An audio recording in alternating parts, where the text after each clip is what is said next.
সত্যটা জানার জন্য ফোন করো, মা বোন তুলে গালি দেওয়ার জন্য না। ওদের মৌলবি মানুষকে বেঈমান বানায়, কাফের বানায় যে আল্লাহর আকার আছে, আল্লাহর দেহ আছে। আর আমরা যখন মানুষকে সঠিকটা বলি, ভুলের প্রতিবাদ করতে যাই, ফোন করে ধমক দেয়, আই বেটা কলকাতা বম মেরে উড়িয়ে দেবো, আই বেটা তুই ক্যানিং এ আয়, তোকে বম মেরে উড়িয়ে দেবো, 24 পরগনা আয়, বম মেরে উড়িয়ে দেবো। বেটা তোর বমকে দেখে ভয় করে না, আমরা হচ্ছে আলা হযরত ওয়ালা। জোরে বলতে হবে সুবহানাল্লাহ। আলা হযরত রাদিয়াল্লাহু তাআলা আনহুর নিকটে নানপাড়ার বাদশা দৌলতের লালচ দিয়ে, সোনা চাঁদির লালচ দিয়ে বলেছিল, আহমদ রাজা তুমি তোমার নবীর শানে এত সুন্দর সুন্দর কাসিদা লেখো, গজল লেখো, নাত লেখো, সবসে আওলা ওয়ালা হামারা নবী, সবসে বালা ওয়ালা হামারা নবী, কত চমৎকার ভাবে তোমার নবীর শান বয়ান করেছো। 2-3 কবি আমার নামেও লিখে দাও, তুমি যা চাইবে আমি বাদশা তোমাকে তাই দেব। আলা হযরত কি বলেছিলেন জানেন? करो मदहा अहले दुवल रजा, पड़े इस बला में बेरी बला, मैं गदा हूं अपने करीम का, मेरा दीन पाराए ना नहीं। आला हजरत বলছেন শুনো, আমি আমার নবী মুস্তাফার গোলাম, আমি আমার নবীর মুস্তাফার আশিক। আমার দিন রুটির টুকরো না যে তোমার লালচে আমি বিক্রি করে দিব। আমি মুস্তাফার গোলাম, আমি যা লিখবো আমার মুস্তাফার শানে লিখবো। জোরে বলেন সুবহানাল্লাহ। ইহুদিরা নিজের সন্তানকে মৌলবি বানিয়ে ছাড়ে, আপনারা জানেন। ওদের গুপ্ত মাদ্রাসা আছে, কি আছে? নাম রাখবে আব্দুর রহমান বিন আব্দুল গাফফার, মুস্তাফা বিন কালাম কামাল, এইভাবে এমন নাম দিবে, নাম শুনে আপনি মনে করবেন পাক্কা মুসলমান। বুখারী শরীফ পড়াবে, কোরআন পাক পড়াবে। আপনি কি তারিখ পড়েছেন? ইসলামের হিস্টোরি পড়েন আপনি। যখন সুলতান সালাহউদ্দিন আইয়ুবী রাহমাতুল্লাহ আলাইহি বাইতুল মুকাদ্দাসকে ফাতাহ করলেন, বাইতুল মুকাদ্দাসকে ফাতাহ করলেন, তখন আজাদ করলেন, তখন সুলতান সালাহউদ্দিন আইয়ুবী কমবেশ 4000 বড় বড় আলিমকে হত্যা করেছিল। কত হাজার? কথা বলতে হয় বাবজি। 4000 বড় বড় আলিমকে হত্যা করেছিলেন। তো সালাহউদ্দিন আইয়ুবী যিনি পাক্কা ইমানদার, সালাহউদ্দিন আইয়ুবী যিনি আলিম ওলামার কদমকে মাথার তাজ মনে করতেন, তিনি কেন হত্যা করলেন শুনেন। ওই 4000 যে আলিম ছিল, এরা কেউ মুসলমান ছিল না, এরা 4000-এর 4000ই ছিল ইহুদি। বুঝতে পারছেন আমার কথা? এরা 4000 ইহুদি ছিল। এই ইহুদি কোরআন পড়ে, হাদিস পড়ে, মৌলবি সেজে মানুষের সামনে আসে, এত সুন্দর কোরআন তেলাওয়াত করে, মানুষ মনে করে পাক্কা মুসলমান রে। এত হাদিস পড়ে, নাম্বার সুদ্ধা দেয়, মানুষ মনে করে পাক্কা মুসলমান। ওই ইহুদি নিজের সন্তানদেরকে মৌলবি বানিয়ে মুসলমানের মধ্যে ছেড়ে দিয়ে, মুসলমানের মধ্যে ইহুদিবাদী আকীদা প্রচার করতেছে যে আল্লাহর আকার আছে, আল্লাহর দেহ আছে, আল্লাহর জায়গা আছে।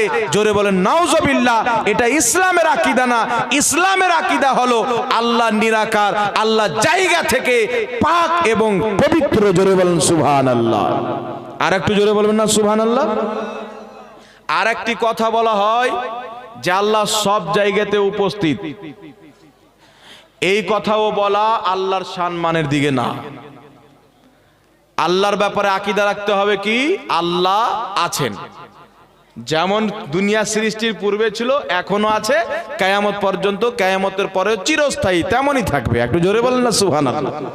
মানুষের বুড়া কাল আছে, মানুষের রোগ বালা আছে, মুসিবত আছে, আমার আল্লাহ এই সব জিনিস থেকে পাক এবং পবিত্র। একটু জোরে বলতে হবে সুবহানাল্লাহ। আল্লাহর আকার মানার ক্ষতি কি জানেন? আল্লাহর আকার মানার ক্ষতি হচ্ছে, আল্লাহর যখন আপনি আকার মানবেন, যার আকার আছে তার রং আছে, নাই? জয় বলেন। যার আকার আছে তার রং আছে। কোনটা জিনিস কালো, কোনটা জিনিস লাল, কোনটা জিনিস নীল, কোনটা জিনিস সাদা। তাহলে আল্লাহর যদি আকার থাকে, প্রশ্ন উঠবে কিনা আল্লাহর রং কিরকম? উঠবে কি উঠবে না? আল্লাহর যদি আঙ্গুলও থাকে, কুনিও থাকে, আহলে হাদিসরা এটাও লিখেছে যে আল্লাহর কুনিও আছে। তো আমাদের কুনি বাড়ে তো আমরা কেটে নিই, আল্লাহর কুনি বাড়ে কি বাড়ে না? তো কে কাটে? আল্লাহর যখন কুনি বাড়ে তো আহলে হাদিসরা কাটতে যায় নাকি? তো এরা হচ্ছে পাক্কা ইহুদি, এরা মুসলমান না। এদের মধ্যে ইহুদির আকীদা ভরা আছে, ঈমান বাঁচাইতে হবে মুসলমান। আর যেইগুলো এদের ফক করে পড়ে চলে গেছে আমি তাদেরকে বলবো, বাবু ইউটিউবে আমার নাম দিয়ে সার্চ করলে আমার নাম্বার পেয়ে যাবে। তুমি আমার নাম্বার সার্চ করো আর আমার সঙ্গে সত্যটা জানার জন্য ফোন করো, মা বোন তুলে গালি দেওয়ার জন্য না। ওদের মৌলবি মানুষকে বেঈমান বানায়, কাফের বানায় যে আল্লাহর আকার আছে, আল্লাহর দেহ আছে। আর আমরা যখন মানুষকে সঠিকটা বলি, ভুলের প্রতিবাদ করতে যাই, ফোন করে ধমক দেয়, আই বেটা কলকাতা বম মেরে উড়িয়ে দেবো, আই বেটা তুই ক্যানিং এ আয়, তোকে বম মেরে উড়িয়ে দেবো, 24 পরগনা আয় বম মেরে উড়িয়ে দেবো। বেটা তোর বমকে দেখে ভয় করে না, আমরা হচ্ছে আলা হযরত ওয়ালা। জোরে বলতে হবে সুবহানাল্লাহ। আলা হযরত রাদিয়াল্লাহু তাআলা আনহুর নিকটে নানপাড়ার বাদশা দৌলতের লালচ দিয়ে, সোনা চাঁদির লালচ দিয়ে বলেছিল, আহমদ রাজা তুমি তোমার নবীর শানে এত সুন্দর সুন্দর কাসিদা লেখো, গজল লেখো, নাত লেখো, সবসে আওলা ওয়ালা হামারা নবী, সবসে বালা ওয়ালা হামারা নবী, কত চমৎকার ভাবে তোমার নবীর শান বয়ান করেছো, 2-3 কবি আমার নামেও লিখে দাও, তুমি যা চাইবে আমি বাদশা তোমাকে তাই দেব।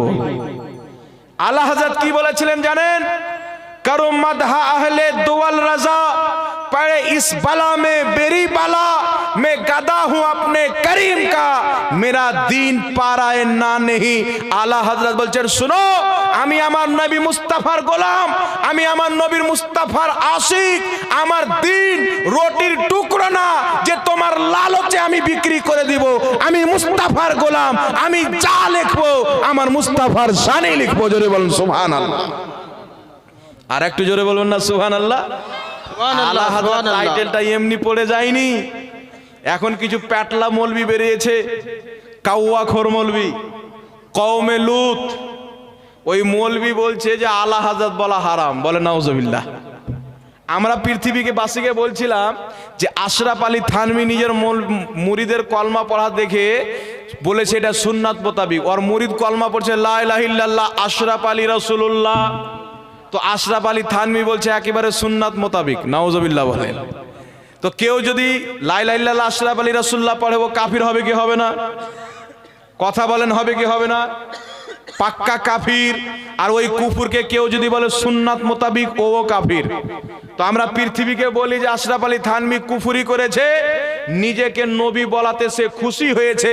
আর সে লিখেছে হিফজুল ইমানের মধ্যে, নবীকে আল্লাহ যতটুক ইলমে গায়েব দিয়েছে এতটুক প্রত্যেক পশু পাখি বাচ্চা জীবজন্তু জানোয়ারকে পর্যন্ত দিয়েছে, বলে নাউজুবিল্লাহ। তো নবীর জ্ঞানকে বাচ্চার সঙ্গে তুলনা করার জন্য, পাগলের সমতুল্য বলার কারণে, জানোয়ার সমতুল্য বলার কারণে ওর উপরে কুফরের ফতোয়া মক্কা মদিনার 33 জন ইমামগণ ওকে কাফির বলে আখ্যায়িত করেছে। আমরা তাকে জাহান্নামী বলতাম, এদের চুলকাইতো। আমাদের আশরাফ আলী থানভীকে জাহান্নামী বলছে, আমাদের মুজাদ্দিদকে জাহান্নামী বলছে।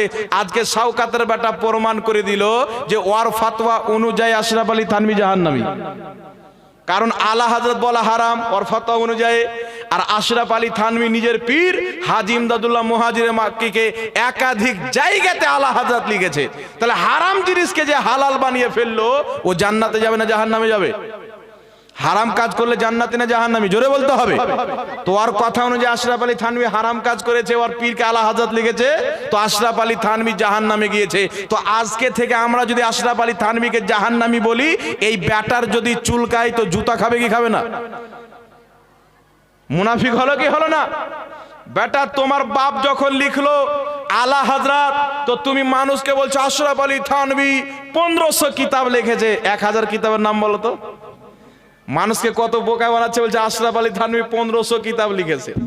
1000 কিতাব যদি ওর দেখিয়ে দিতে পারে, 5 লক্ষ টাকা শওকতের বেটাকে দেবো আমি। 5 লক্ষ টাকা দেবো, 1000 কিতাব ওর দেখা। মিথ্যা বলছে মানুষকে। এরা শুনেন, এদের নিজের মৌলবি, এদের মৌলবির ব্যাপারে যদি কিছু বলেন এরা আপনাকে ছাড়বে না, কিন্তু নবীর ব্যাপারে যা বলেন, যদি খারাপ বলেন বাড়িতে নিয়ে গিয়ে বিরিয়ানি খাওয়াবে। বুঝতে পারছেন কথা আমার? এই যে কিছু আহলে হাদিস নামের ভণ্ড বেরিয়েছে না, আমার নবী বলেছেন খারজি এমন একটি দল, এরা কিয়ামত পর্যন্ত বের হবে মুছে যাবে, বের হবে মুছে যাবে, বের হতেই থাকবে। আর শেষের দিকে এদের দলবল আস্তে আস্তে ভারী হবে। আর এই আহলে হাদিস খারেজি এরা নিজের মাসিহা দাজ্জালকে বানাবে। কাকে বানাবে? দাজ্জালকে নিজের মাসিহা বানাবে, আমার নবী বলে দিয়েছেন। তো এই যে কিছু লোক বেরিয়েছে, এরা যেরকম আলিম ওলমাকে গালি দেয়, পৃথিবীতে কেউ গালি দেয় না, কেউ গালি দেয় না।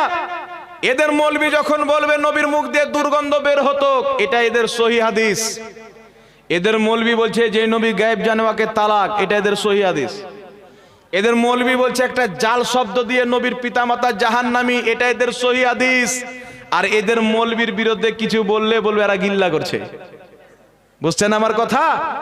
যেই নবীর পেশাবে সুগন্ধি, যেই নবীর ঘামকে সাহাবা আতর হিসাবে ব্যবহার করে, যেই নবীর জবানে আল্লাহ কথা বলে, যেই নবী যখন কথা বলতেন চতুর্দিকে মুস্কো আম্বারের খুশবু বেটে যেত, ওই নবীর মুখ দিয়ে বলছে গন্ধ বের হতো, এটা নবীর গুস্তাখি না? এটা নবীর তাওহীন না? এ বেটা যখন নবীর তাওহীন করলো, তোর বাপকে তুই মাথার তাজ বানিয়ে নিলি, আর আমার নবীর গুস্তাখি করার জন্য তোর বাপের বিরুদ্ধে বললে এটা গিল্লা হয়? নবীর বিরুদ্ধে বললে চুগলি গিল্লা হয় না? তো শোন, যারা নবী পাকের বিরুদ্ধে কথা বলে, হালাল জিনিসকে হারাম বলে, মানুষকে বেঈমান বানার চেষ্টা করে, আল্লাহ আল্লাহ রসুলের সম্মানীয় জিনিসগুলিকে দুনিয়া থেকে মুছে দিতে চায়, যেই কাজটা আমেরিকা ইসরায়েল করতে পারেনি, তোমাদের মাধ্যমে করাচ্ছে। হক্কানি আলিম আহলে সুন্নাত ওয়াল জামাত যতদিন জমিনে বেঁচে আছে, এই হালাল জিনিসকে, আল্লাহ আল্লাহ রসুলের প্রেমের জিনিসকে কোনোদিন হারাম প্রমাণ করতে দিবে না। জোরে বলুন সুবহানাল্লাহ। নারে তাকবীর, আল্লাহু আকবার, নারে তাকবীর, নারে রিসালাত, মাসলাকে আলা হযরত উলামায়ে আহলে সুন্নাত মুফতি জাহাঙ্গীর আলম সাহেব। আর কিয়ামত পর্যন্ত কেউ পারবে না, কারণ যুগ যুগে ফিতনা উঠেছে, আলিম ওলমারা তার মোকাবেলা করেছে। কে করেছে? আলিম ওলমারা। ডুপ্লিকেট মাল যখন মার্কেটে আসে না, তো ব্যাপকভাবে চলে কিছুদিন, যখন ধরা পড়ে যায় ডুপ্লিকেট, তখন লুকাবার রাস্তা পায় না, দেশ ছেড়ে পালাতে হয়। হয় কি হয় না? কিছু কোম্পানি বেরিয়েছিল, কত লোক টাকা জমা করলো, 2-3 মাস জড়িত থাকার পরে কে 4 চাকা নিয়ে ঘুরছে, কে স্করপিও নিয়ে, কেউ বোলেরো নিয়ে। 6 মাস যখন হয়েছে তো কোম্পানি পালিয়ে গেছে, এখন লোক ধরে বেড়াচ্ছে, যাই টাকা দিয়েছিলাম দে। এখন স্করপিও বেচতে হচ্ছে, বাড়িও বেচতে হচ্ছে, ঘরও বেচতে হচ্ছে। তো এখন নতুন আমদানি হয়েছে আহলে হাদিস। এই দলটির অস্তিত্ব 1847-এর পূর্বে ছিল না। 1847-এর পূর্বে এই জমিনের মাটিতে আহলে হাদিস নিজের কোনো মাদ্রাসা দেখাইতে পারবে না, নিজের কোনো মসজিদ দেখাইতে পারবে না। আহলে হাদিস বা দেওবন্দি 1847-এর পূর্বে নিজের একটা যদি এই জমিনের মাটিতে মসজিদ বা মাদ্রাসা দেখাইতে পারে, 50,000 টাকার তাকে ইনাম দেওয়া হবে আমার পক্ষ থেকে। পারবে না, কারণ 1847-এ এদেরকে জন্ম দিয়েছে আমেরিকা, ইসরায়েল, বার্তানিয়া এবং জার্মানি। এই কয়েকটি দেশ মিলে খেলাফাতে উসমানিয়াকে ধ্বংস করার জন্য, মুসলিম সাম্রাজ্য অটোমান এম্পায়ার যখন মুসলিমরা সুপার পাওয়ার ছিল, একটা না দুটা না, কমবেশ অর্ধেক দুনিয়া মোটামুটি দুনিয়াতে তারা রাজ করত। মক্কা মদিনাতে যখন খেলাফাতে উসমানিয়া কায়েম ছিল, এই মুসলমানদেরকে সুপার পাওয়ার ছিল, এই পাওয়ারকে খতম করার জন্য, মুসলমানদের রাজত্বকে ভাঙার জন্য, মুসলমানদের ঐক্য হওয়াকে ভাঙার জন্য আমেরিকা এবং বার্তানিয়া এবং ইসরায়েল মিলে ওই আরবের কিছু লোককে কিনলো। মুহাম্মদ বিন আব্দুল ওয়াহাব নজদিকে, মুহাম্মদ বিন সাউদকে, এরাকে কিনে মুনাফিকি করে এরা ইসলামের মধ্যে মুসলমানদের এত বড় সুলতানাতকে তারা ভেঙে চুরমাচার করে দিয়েছে। এরা সব সময় ইসলামের সঙ্গে দুশ্মনী করেছে, মুসলমানকে মুসলমানের সঙ্গে লড়িয়েছে। আর মুসলমানকে মুসলমানের সঙ্গে লড়ার কারণে আমাদের সবচাইতে বড় খেলাফাতে উসমানী আজকে ভেঙে চুরমাচার হয়েছে। আপনারা জানেন কিনা আমি জানি না, খেলাফাতে উসমানিয়ার ব্যাপারে একটু সার্চ করবেন, ইউটিউব গুগলে পেয়ে যাবেন। তুর্কি হুকুমত মক্কা মদিনাতে ছিল, ওই সময় মক্কা মদিনাতে সালাম হতো, কায়াম হতো, ইয়া নবী সালাম আলাইকার সাদা মসজিদে নবীর মিনারা থেকে, কাবা বাইতুল্লাহর ঘর থেকে, তার ছাদের উপর থেকে ইয়া নবী সালাম আলাইকার সাদা পৃথিবীর মানুষ শুনতে পেয়েছে। জোরে বলুন সুবহানাল্লাহ। যারা বলছে না যে মিলাদে পাকিস্তান থেকে এসছে, ভারত থেকে এসছে, এরা পাকা মিথ্যাবাদী। আমার সাথে বসুক, আমি প্রমাণ করব যে মিলাদ এবং কায়াম ভারত পাকিস্তান থেকে আসেনি, মক্কার মদিনা থেকে এসেছে। জোরে বলুন সুবহানাল্লাহ। আজ থেকে 100 বছর পূর্বে ইংরেজদের সঙ্গে দালালি করে ইহুদিদের সঙ্গে করে নিয়ে তোমরা মুসলিম পাওয়ারকে খতম করে মক্কা মদিনা যেই দিন থেকে দখল করেছো, সেই দিন থেকে না, আজ থেকে কিছুদিন পূর্বে থেকে তোমরা মক্কা মদিনা থেকে কায়ামকে উঠিয়ে দিয়েছো, মিলাদকে উঠিয়ে দিয়েছো, আর নতুন আকীদা মক্কা মদিনা থেকে ছাড়ছো যে আল্লাহর দেহ আছে, আল্লাহর আকার আছে এবং আল্লাহ আরশে বসে আছে। কিন্তু ইসলামের যেটা আকীদা, আল্লাহ তাবারাক ওয়া তাআলা নিরাকার এবং আল্লাহ তাবারাক ওয়া তাআলা জায়গা থেকে পাক। জোরে বলুন সুবহানাল্লাহ। তো বেরাদর ইসলাম, আমেরিকা ইসরায়েল ইসলামকে ধ্বংস করার জন্য সর্বপ্রথম সৌদি আরবকে হাতে করেছিল। কেন জানেন? আর সৌদি আরবের নাম সৌদি আরব তো ছিল না, কি ছিল জানেন? হেজাজ। কি নাম ছিল? হেজাজ। বলেন, হেজাজ এই নাম ছিল সৌদি আরবের। সৌদি আরবের নাম সৌদি আরব কবে পড়লো? মুহাম্মদ বিন আব্দুল ওয়াহাব নজদি এবং মুহাম্মদ বিন সাউদকে নিয়ে আমেরিকা এবং ইসরায়েলের ইহুদিরা, তখন ইসরায়েল মানে দেশটার নাম পড়েনি, এবং বার্তানিয়া মিলে তাদেরকে একত্রিত করে একটা মিটিং করেছিল। তোমরা যদি খেলাফতে উসমানিয়াকে ভাঙতে পারো, যত টাকা লাগবে, যত সৈনিক লাগবে, ট্যাঙ্ক লাগবে, আমরা দেবো ট্যাঙ্ক। ভাঙো, তোমাদেরকে মক্কা মদিনার বাদশা বানিয়ে দেব। তো মুহাম্মদ বিন আব্দুল ওয়াহাব নজদি, মুহাম্মদ বিন সাউদ, এই দুইজন ব্যক্তিকে বসে মিটিং করলো যেন তোমাদের মধ্যে ঝামেলা না হয়। তোমরা যদি সৌদি আরব থেকে তাড়িয়ে দাও, খেলাফতকে ভেঙে দাও হেজাজ থেকে, তাহলে তুমি বলবে আমি বাদশাহ হব, তুমি বলবে আমি বাদশাহ হবে। তো আমরা আমেরিকা ইসরায়েল ফয়সলা করে দিচ্ছি, ইহুদি নাসারা। ফয়সলা হচ্ছে মুহাম্মদ বিন আব্দুল ওয়াহাব নজদির যেটা মত, ওর যে ফতোয়া, ওর ফতোয়া অনুযায়ী, ওর মত অনুযায়ী আরবের মক্কা মদিনা গোটা আরব চলবে, ওর মত অনুযায়ী। আর মুহাম্মদ বিন সাউদ, এর বংশ ছাড়া অন্য কোনো বংশের লোক বাদশাহ হতে পাবে না, এর খানদানের লোকই বাদশাহ হবে। তাই সৌদি আরবে বাদশার বেটা বাদশাহ, বাদশার ভাই বাদশাহ, ওরদের অন্য গোষ্ঠীর লোক বাদশাহ হতে পাবে না। এটা আমেরিকা, ইহুদি নাসারা ওদেরকে এটা কানুন বানিয়ে দিয়ে গেছে। আর সৌদি আরব যে বর্তমানে চলছে, এই সৌদি আরব মুহাম্মদ বিন আব্দুল ওয়াহাব নজদির হুকুমে চলছে।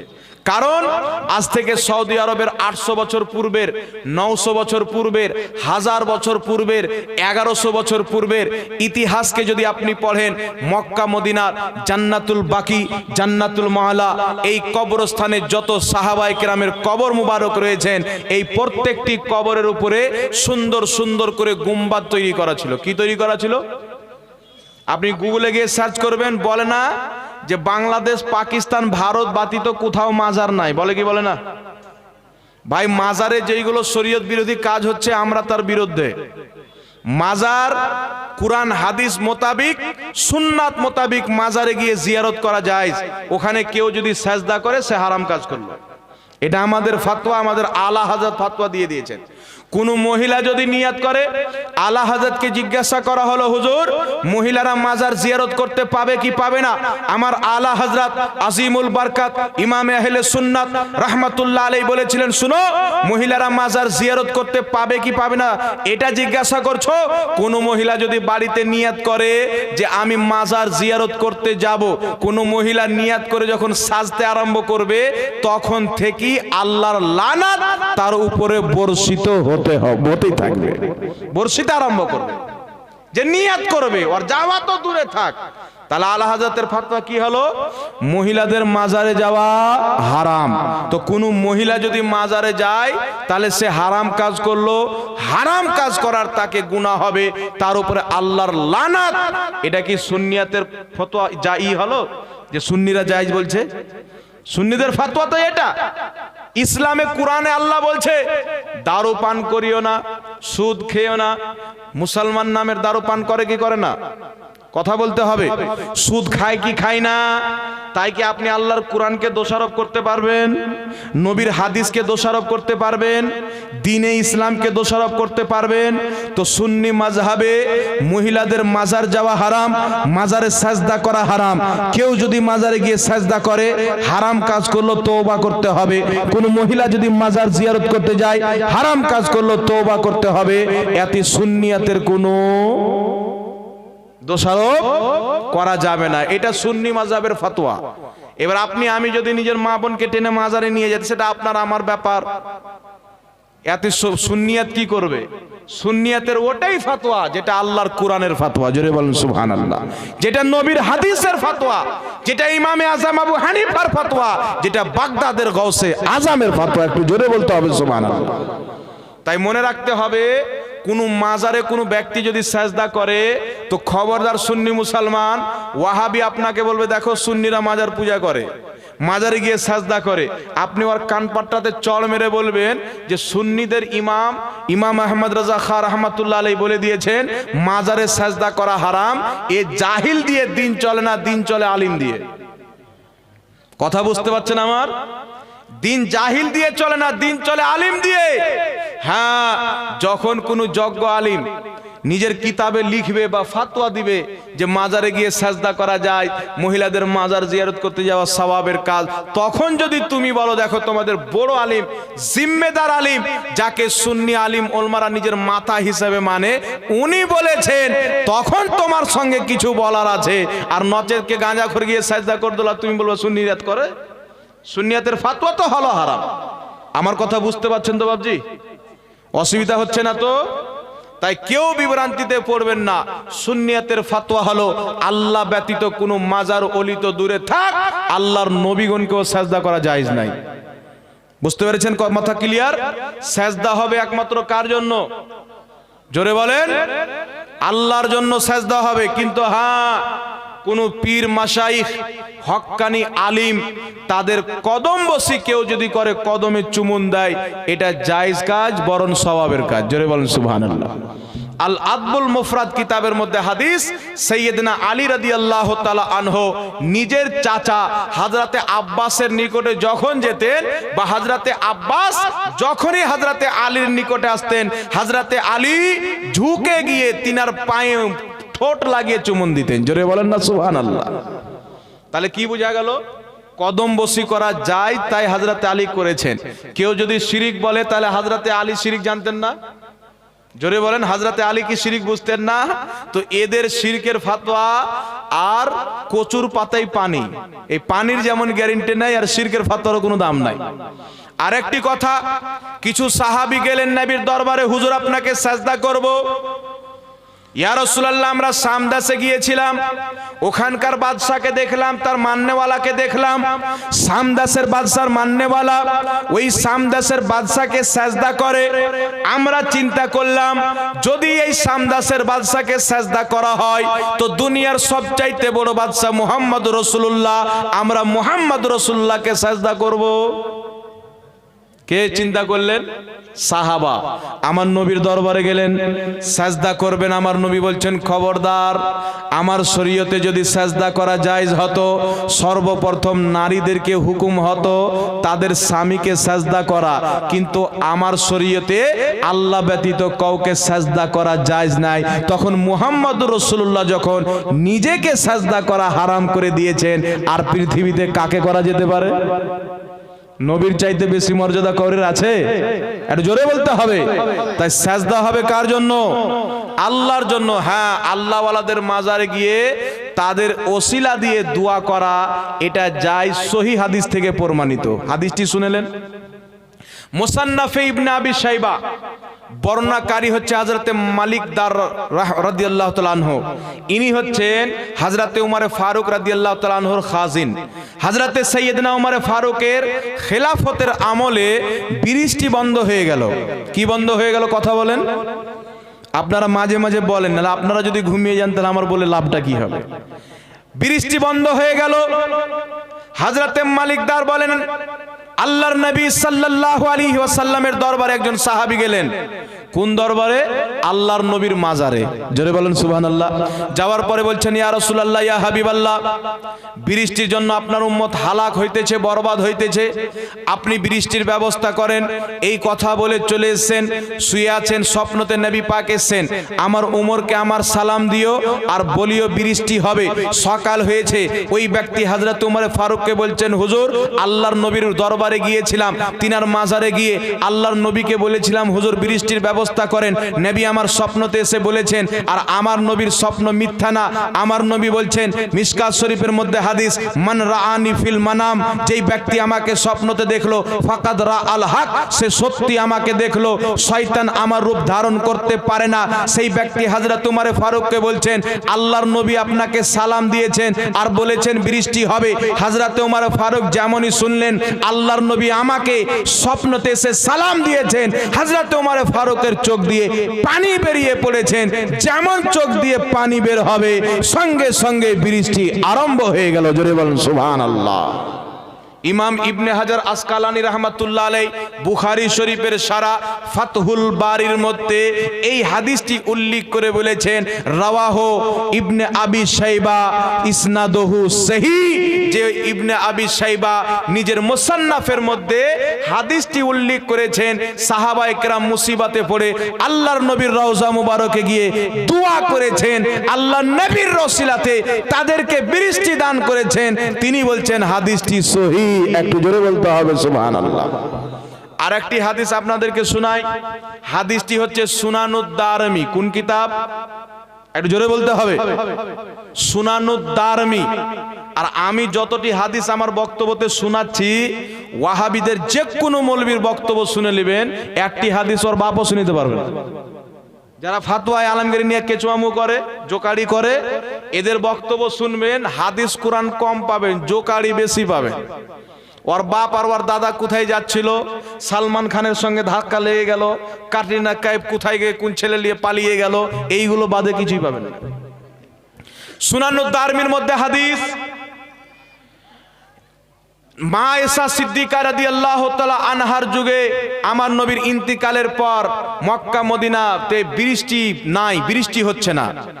ছাগল পানির জন্য মারা যায়, ছোট বাচ্চা মায়ের পিস্তানে দুধ শুকিয়ে গেছে, পিপাসার কারণে মারা যায়, খিদার্তর জ্বালাই মারা যায়।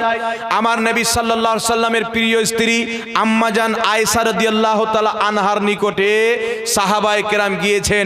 যাওয়ার পরে বলছে, আম্মা জান বৃষ্টি হচ্ছে না, আপনি কোনো সমাধান করেন, একটা কোনো ব্যবস্থা করেন।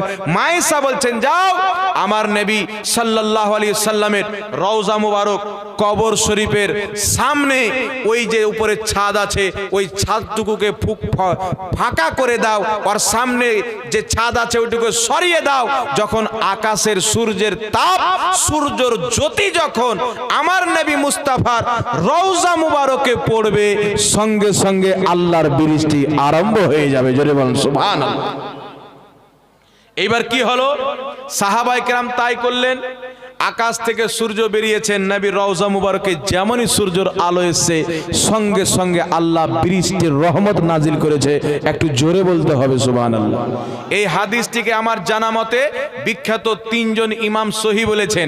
নাসিরউদ্দিন আলবানী এই হাদিসের একজন বর্ণনাকারীকে বলছেন ইনি হচ্ছেন জয়ীফ, কিন্তু ওই বর্ণনাকারীকে ইমাম বুখারী সহ একাধিক ইমাম বলেছেন ইনি শেখা রাবি, বিশ্বস্ত রাবি, সহি বর্ণনাকারী। জোরে বলেন সুবহানাল্লাহ। তো ইমাম বুখারী যখন সহি বর্ণনাকারী বলে দিলেন, তো আলবানি ঝালবানি ঝাল বড়া আচার চলবে? ইমাম বুখারীর মতন যোগ্যতা আছে? ইমাম বুখারী যেই কিতাব লিখেছেন, আল্লাহর ইসলামের মাননেওয়ালা আলিম ওলামারা কুরআন পাকের পরে বুখারী শরীফকে প্রাধান্য দিয়েছেন। একটু জোরে বলতে হবে সুবহানাল্লাহ। এইবার শুনেন, তারপরে বিশ্ববিখ্যাত ফকিহ ইমাম শাফি রাহমাতুল্লাহ আলাইহি, এই ফকিহ কাকে বলে? ইনি যে ফকিহ মুস্তাহিদ এটা সবাই মানে, হাত ঝাড়ুয়াও মানে, পাও ঝাড়ুয়াও মানে। ইমাম শাফি রাহমাতুল্লাহ আলাইহি হক্কানি আলিম, আল্লাহ পাকের নেক বান্দা, ওলিকে কামিল, এটা সবাই মানে। ইমাম শাফি রাহমাতুল্লাহ আলাইহিদেরকে ইনাদের আদেশ, ইনাদেরকে ফাতোয়াদেরকে আল্লাহ পাক কুরআন পাকে মানতে বলেছেন। আল্লাহ পবিত্র কুরআনে বলছেন, ইয়া আইয়ুহাল্লাযীনা আমানু আতিউল্লাহ ওয়া আতিউর রাসূল ওয়া উলিল আমরি মিনকুম। আল্লাহ বলছে, হে ঈমানদার, আল্লাহর আদেশ মানো, আল্লাহর নবীর আদেশ মানো, ওয়া উলিল আমরি মিনকুম, এবং হুকুম দাতাদের আদেশ মানো। জোরে বলতে হবে সুবহানাল্লাহ। তো আল্লাহ কুরআন পাকে কয়জনের আদেশ মানতে বললেন? আল্লাহর, আল্লাহর নবীর এবং উলিল আমর, হুকুম দাতাদের আদেশ। এর তাফসীর হযরতে আব্দুল্লাহ ইবনে আব্বাস করেছেন, সাহাবী তাফসীর করেছেন। তাফসীর কি? উলিল আমরি মিনকুম ইয়ানি উলামা ওয়াল ফুকাহা। একটু জোরে বলেন না সুবহানাল্লাহ। হুকুমদাতাদের আদেশ মানো মানে হক্কানি আলিমদের আদেশ মানো, হক্কানি ফকিহদের আদেশ মানো। জোরে বলেন সুবহানাল্লাহ।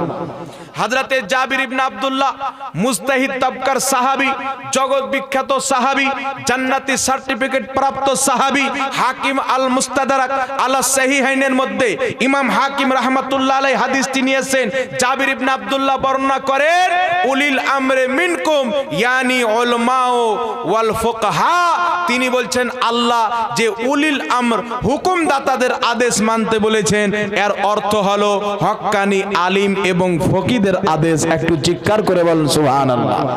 তো ইমাম শাফি রাহমাতুল্লাহ আলাইহি বিখ্যাত হক্কানি আলিম ছিলেন এবং হক্কানি ফকিহ মুজতাহিদ ছিলেন, জিনার মাযহাবের নাম হচ্ছে শাফি মাযহাব। জোরে বলেন সুবহানাল্লাহ। ইমাম শাফি রাহমাতুল্লাহ আলাইহি কি বলছেন? তিনি বলছেন মুসা কাজিম রাহমাতুল্লাহ আলাইহির মাজারে বড় বড় আলিম ওলামারা গিয়ে, মুসলিম সমাজ গিয়ে দোয়া করে, আর আল্লাহ তিনার মাজারে দোয়া কবুল করে। জোরে বলেন সুবহানাল্লাহ। ফাতওয়ায়ে শামির মধ্যে ইমাম ইবনে আবিদিন শামি ইমাম শাফির একটি কল নকল করেছেন। ইমাম শাফি বলছেন, আমি যখন কোনো পেরেশানিতে পড়তাম, কোনো মুসিবতে ফাঁসতাম, আমি ইমামে আজম আবু হানিফা রাহমাতুল্লাহ তাআলা আলাইহির মাজার বা ইরাকের মাটিতে যেতাম, তিনার মাজারে গিয়ে আমি আল্লাহর দরবারে তিনার ওসিলা দিয়ে দোয়া করতাম, আল্লাহ আমার পেরেশানিকে দূর করে দিত। জোরে বলেন সুবহানাল্লাহ। আর একটু জোরে বলবেন না সুবহানাল্লাহ। এই ফাতোয়াটা কে দিচ্ছেন? ইমাম শাফি রাহমাতুল্লাহ আলাইহি, জগৎ বিখ্যাত ইমাম, কোন জাহিল না। ইমাম যাহাবী রাহমাতুল্লাহ আলাইহি, যিনাকে সবাই মাথার তাজ মানেন, নিজের কিতাব সিয়ারু আলামিন নুবালার মধ্যে লিখেছেন, আদ-দুআউ মুস্তাজাবুন ইনদা কুবুরিল আম্বিয়া ওয়াল আউলিয়া। আল্লাহ ওয়ালাদের মাজারে গিয়ে, আল্লাহর নবীগণের রওজাতে গিয়ে তাদের ওসিলা দিয়ে যেই দোয়াটা করা হয়, ওই দোয়া আল্লাহর দরবারে কারেন্টের মতন কবুল হয়। একটু জোরে বলেন না সুবহানাল্লাহ। তো এর দলিল রয়েছে বেরাদের ইসলামে। তাই যুগ যুগ থেকে মানুষ, আমার নবী নিজেই যেতেন। মায়েশা বলছেন, শাবে বারাতের রাত্রিতে আমি উঠলাম, দেখছি নবী পাক নাই, দেখছি জান্নাতুল বাকিতে কবরের পাশে দাঁড়িয়ে আল্লাহর দরবারে দুই হাত তুলে দোয়া করতেছে। একটু জোরে বলবেন না সুবহানাল্লাহ। আর একটু জোরে বলেন না সুবহানাল্লাহ। তাই বেরাদের ইসলাম, দেওবন্দীদের ফাতোয়ার কিতাব, দেওবন্দের সবচাইতে বড় মুফতি নিজের কিতাব ফাতাওয়া দারুল উলুম দেওবন্দের মধ্যে লিখেছে। জিজ্ঞাসা করা হলো আল্লাহর ওলিদের মাজারে গিয়ে দোয়া করা যাবে কিনা, ওই কিতাবে উত্তর দেওয়া হয়েছে যে আল্লাহ ওয়ালাদের মাজারে গিয়ে তিনাদের ওসিলাতে যেই দোয়া করা হয়, ওই দোয়াটা কবুল করা হয়। আর শুধু ওই দোয়াটা করা জায়েজ নয়, বরং সওয়াবের কাজ, মুস্তাহাব কাজ। জোরে বলেন সুবহানাল্লাহ। তো সত্য তাকে বলে যার সত্য হওয়ার প্রমাণ দুশমন পর্যন্ত দেয়। বুঝতে পারছেন কথা আমার? তাই বেরাদের ইসলাম, শরীয়তে যেটা নিয়ম আছে, মাজার জিয়ারত করা সুন্নাত, এই সুন্নাতে আপনাকে আমল করতে হবে। ওখানে গিয়ে আপনি সাজদা করবেন, চুম্মা চাটি করবেন, আপনার দরকারটা কি? যদিও অনেক ইমামগণ বলেছেন যে আল্লাহওয়ালাদের মাজারে বা পিতা মাতার কবরকে চুমুন দেওয়া জায়েজ। চুমুন দেওয়াটা তো খারাপ কাজ না বাবজি? চুমুন দেওয়া যায়, অনেক ইমাম বলেছেন। অনেকেও বলেছেন চুমুন না দেওয়াতে বেশি আদব। যেমন একটি হাদিস শোনাচ্ছি, আল ওয়াফাউল ওয়াফা কিতাবের মধ্যে সহিহ হাদিস শোনাচ্ছি। মারওয়ান আমার নবীর রওজা মুবারকের পাশে দিয়ে হেঁটে যাচ্ছেন। মারওয়ান নাম শুনেছেন? খুব শয়তান ব্যক্তি ছিল। এই মারওয়ান হেঁটে যাচ্ছে, দেখছে একজন ব্যক্তি আমার নবীর রওজা মুবারক, কবর মুবারকে নিজের চেহারা রেখে কবরকে এভাবে ধরে আছেন, আর চেহারা রেখে আছেন। তো মারওয়ান গিয়ে বলছে, এই কি করছো এখানে, কি করছো? মানে ওই জামানার এই আহলে হাদিস ছিল। এই কি করছো তুমি নবীর কবরে এসে?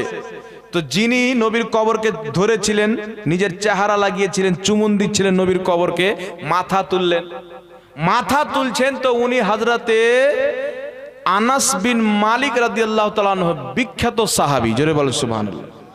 আবু আইয়ুব আনসারী রাদিয়াল্লাহু তাআলা আনহু, জগৎ বিখ্যাত সাহাবী, তিনি মাথা তুলে মারওয়ানকে বলছে, এই বদবখত, এই নালায়েক, এই অভদ্র, আমাকে শিখাস না, আমি এখানে কি করতেছি?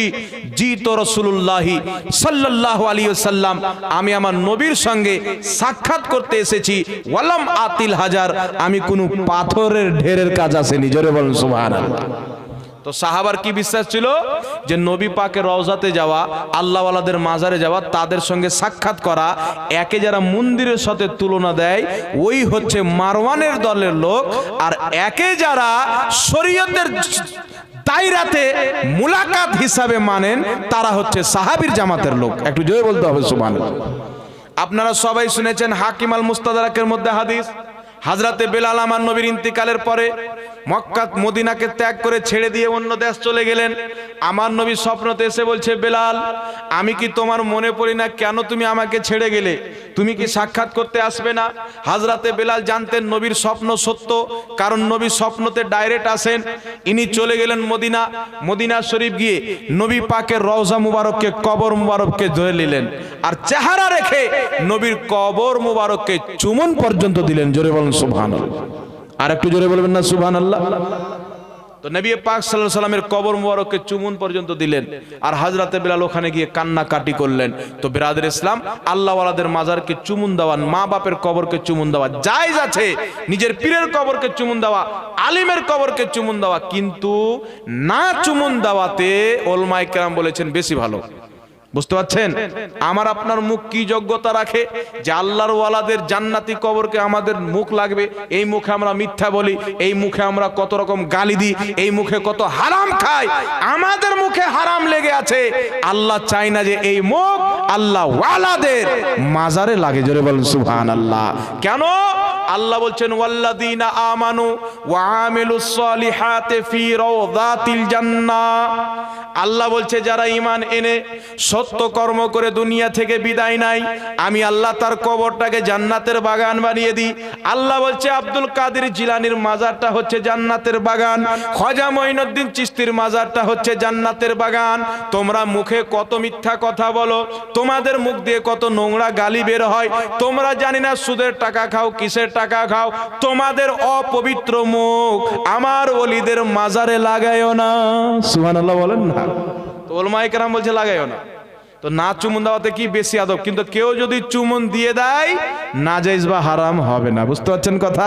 আর একে যারা শিরিক বলে, এ হচ্ছে দাজ্জাল কানা, শরীয়ত সম্পর্কে জানে না। বুঝতে পারলেন কথা আমার? এ হচ্ছে দাজ্জাল কানা, শরীয়ত সম্পর্কে আর জ্ঞান নাই। তো বেরাদর ইসলাম একটি কথা মনে রাখবেন, আমার আল্লাহ নবীর বেয়াদবি করার কারণে কাফিরের ফতোয়া দিচ্ছেন। আল্লাহ বলছেন লা তা'তাযিরু কাদ কাফারতুম বাদা ঈমানিকুম। আল্লাহ পাক বলছে তুমি ঈমান নিয়ে আসার পরে কাফির হয়ে গেলে। কেন? নবীর গুস্তাখি করার কারণে। তো নবী পাকের যারা গুস্তাখি করে, বেয়াদবি করে, রাসূলুল্লাহর যেটা গুস্তাখি, বেয়াদবি, এমন কোন শব্দ আল্লাহর নবীর শানে প্রয়োগ করলো যেটা নবীর সম্মানকে ঘটায়, নবীকে আঘাত দেয়, এই রকম শব্দ নবীর শানে প্রয়োগ করা একেবারে কুফরি, এতি কওরির কোনো মতভেদ নাই। একটু জোরে বলতে হবে সুবহানাল্লাহ। আর একটু জোরে বলবেন না সুবহানাল্লাহ। এখন আপনাদেরকে আমি দু তিনটি আকীদা শোনাচ্ছি। বর্তমান জামানাতে কিছু লোক আছে দেখবেন 40 দিন, 4 মাস, 6 মাস বোরা বিস্তার নিয়ে মাগি ছাইলাকে ছেড়ে দিয়ে, মা বাপকে ছেড়ে দিয়ে, স্ত্রীকে ছেড়ে দিয়ে, সবকে ছেড়ে দিয়ে চলে যায় চিল্লাতে, যায় না? কিছু লোক আছে আপনাদের দিকে, আছে না নাই? আছে না? হ্যাঁ। তো এরা যে জামাতে যায়, এই জামাতের কাজ হচ্ছে আহলে সুন্নাত ওয়াল জামাত।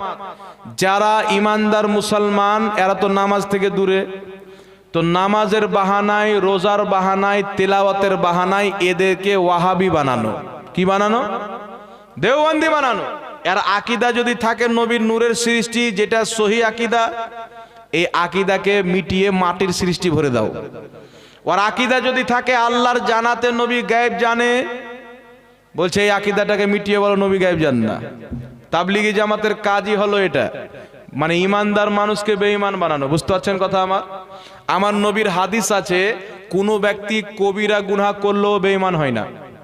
বুঝতে পারছেন? কেউ চুরি করে নিল, তো চুরি করার কারণে ওকে কাফির বলা যাবে না যে ইসলাম থেকে বেরিয়ে গেল, এটা গুনহা। গুনহা করলে ঈমান বেরিয়ে যায় না, কিন্তু ঈমানের জং তো লাগে। বুঝতে পারছেন কথা আমার? তো কোন গুনহাগার ব্যক্তি নামাজ পড়ে না, রোজা রাখে না, পাপী, নিকৃষ্ট পাপী, আমার রাসূল বলেছেন যে নামাজ জেনে শুনে ছেড়ে দিল, কাফিরদের মতো কাজ করলো। কিসের মতো কাজ? কাফিরের মতো কাজ করলো। কেউ নামাজ যদি না পড়ে তো সে কাফির হবে না, বিশাল বড় পাপী। নিজের মায়ের সাথে জিনা করার চাইতে বেশি বড় পাপ। আর কেউ যদি নামাজকে ফরজ না মানে ও কাফির হয়ে যাবে। বুঝতে পারছেন কথা? কিন্তু ফরজ মানে পড়ে না, এই ব্যক্তি হচ্ছে পাপী। মশলা বুঝতে পারলেন? আর ফরজিয়াতকে যদি অস্বীকার করে ওই ব্যক্তি কাফির হয়ে যাবে। তো নামাজের বাহানাতে মানুষকে ডাকে। তো তাবলিগি জামাতের ফাউন্ডার ইলিয়াস কান্ধেওয়ালি সাহেব নিজের মালফুজাতে লিখেছেন, আমি যে তাবলিগি জামাত তৈরি করলাম আমার উদ্দেশ্য হচ্ছে আশরাফ আলী থানভীর তালিমাতকে প্রচার করা। আশরাফ আলী থানভীর তালিমাতকে, তার শিক্ষাকে প্রচার করা। আশরাফ আলী থানভীর শিক্ষা কি ছিল? তারই লেখা কিতাব আল ইমদাদ। এই কিতাবের 35 পৃষ্ঠার মধ্যে তার মুরিদ তাকে চিঠি দিয়ে পাঠাচ্ছে, হুজুর রাত্রিতে আমি ঘুমালাম তো স্বপ্নতে কলমা পড়ছি লা ইলাহা ইল্লাল্লাহ আশরাফ আলী রাসূলুল্লাহ। যখন আমার ঘুম ভেঙে গেল আমি চিন্তা করলাম কলমা তো আমি ভুল পড়েছি, কলমা তো হবে লা ইলাহা ইল্লাল্লাহ মুহাম্মাদুর রাসূলুল্লাহ, তো আমি তো আশরাফ আলী রাসূলুল্লাহ পড়েছি, আমার পীরের নামে কলমা পড়েছি। তারপরে ওই ব্যক্তি বলছেন, তখন আমি বললাম দুরূদ শরীফ পড়ি। তো দুরূদ শরীফ পড়ছে, তো কি পড়ছে? আল্লাহুম্মা সাল্লি আলা সাইয়্যিদিনা ওয়া নাবিয়্যানা ওয়া মাওলানা আশরাফ আলী। জোরে বলেন নাউজুবিল্লাহ। ওকে নবীও বানিয়ে দিল, রাসূলও বানিয়ে দিল। এইবার আশরাফ আলী থানভীকে লিখে পাঠাচ্ছে, হুজুর আমার সাথে এইরকম কাণ্ড হয়েছে, ঘটনা ঘটেছে, এখন আমার উপায়টা কি? এখন আমার উপায় কি? তো আশরাফ আলী থানভীর কর্তব্য কি ছিল? তুমি আমাকে নবী বানিয়ে দিয়েছো, তুমি আমাকে রাসূল বানিয়ে দিয়েছো, তোমার ঈমান চলে গেছে, তোমার বিবাহ ভঙ্গ হয়ে গেছে, তোমার বাইত ভঙ্গ হয়েছে, তুমি নতুন ভাবে কলমা পাঠ করে আল্লাহকে এক মেনে, নবীকে আল্লাহ রাসূল মেনে ঈমান আনো, তারপরে তুমি মুসলমান হও। মুসলমান হওয়ার পরে আবার বিবাহ করো নতুন মোহরে, নতুন সাক্ষী রেখে তোমার স্ত্রীর সঙ্গে, তারপরে আবার আমার কাছে বাইত হও। কারণ নবী ব্যতীত অন্য কোনো কাটমোল্লাকে নবী যে বলবে বা মানবে ও কাফির হয়ে যাবে। হবে কি হবে না? প্রকাশ্য বিষয়, পাবলিক পর্যন্ত জানে। তো আশরাফ আলী থানভীকে পাঠালো, আর জবাব এইটা দেওয়া দরকার ছিল। আশরাফ আলী থানভী বলছেন, ইস ওয়াকিয়া মে তাসাল্লি থি বেআইনিহি তাআলা জিসকি তরফ তুম রুজি করতে হো ও মুত্তাবাই সুন্নাত হে। এই কথাতে তুমি যে আমার নামের কলমা পড়ছো, আমাকে নবী বানাচ্ছ, রসুল বানাচ্ছ, তো তোমার এতটুকু সন্তুষ্ট ছিল যে আমি আশরাফ আলী থানভী কোনোদিন শরীয়তের বিরুদ্ধে কাজ করি না, একেবারে সুন্নাত মোতাবিক কাজ করি। জোরে বলেন নাউজুবিল্লাহ। তো সুন্নাত মোতাবিক কেউ যদি কাজ করে ওকে নবী বলা যাবে? জোরে বলেন যাবে? রাসূল বলা যাবে? আবু বকর সিদ্দিক চাইতে বেশি সুন্নাতে আমল করনেওয়ালা কেউ আছে? কেউ যদি আপনাদের এই শেখপাড়ার এই এলাকার লোক দাঁড়িয়ে যায় বলে যে আমি নবী, আবু বকর সিদ্দিককে নবী মানি কারণ তিনি শরীয়তে আমল করতেন, ওর ঈমান থাকবে? নবী ব্যতীত যে কোনো গায়রে নবীকে নবী মানবে বা নবী সমতুল্য মনে করবে, ইসলামের দৃষ্টিতে ও মুরতাদ হয়ে যাবে, কাফির হয়ে যাবে। বুঝতে পারছেন? তো আশরাফ আলী থানভী এই কারণে কাফির হয়ে গেল। তারপরে আশরাফ আলী থানভী নিজের কিতাব হিফজুল ইমানের 12 নম্বর পৃষ্ঠায় লিখতেছে, উনাকে জিজ্ঞাসা করা হলো, হুজুর কিছু মাওলানা বক্তব্য দেয় যে আল্লাহর নবীকে আল্লাহ ইলমে গায়েব দিয়েছেন, যেমন পবিত্র কোরআন সূরা জিন আয়াত নাম্বার 26 এবং 27 আল্লাহ বলছেন, আলিমুল গায়বি ফালা ইউযহিরু আলা গায়বিহি আহাদান ইল্লা মান ইরতাদা মির রাসূল। আল্লাহ বলছেন আমি গায়েব জাননেওয়ালা, আমার গায়েবের প্রতি কাউকে ক্ষমতামান করি না, ইল্লা মান ইরতাদা মির রাসূল, কিন্তু যেই রাসূলের প্রতি রাজি হয়ে যায় তাকে ইলমে গায়েব দিয়ে দিই। জোরে বলেন সুবহানাল্লাহ। আর একটু জোরে বলবেন না সুবহানাল্লাহ। আরো এক জায়গায় পবিত্র কোরআন সূরা আলে ইমরান আয়াত নাম্বার 179 মহান রব্বুল আলামিন বলছেন, মা কানাল্লাহু লিইতলাকুম আলাল গায়বি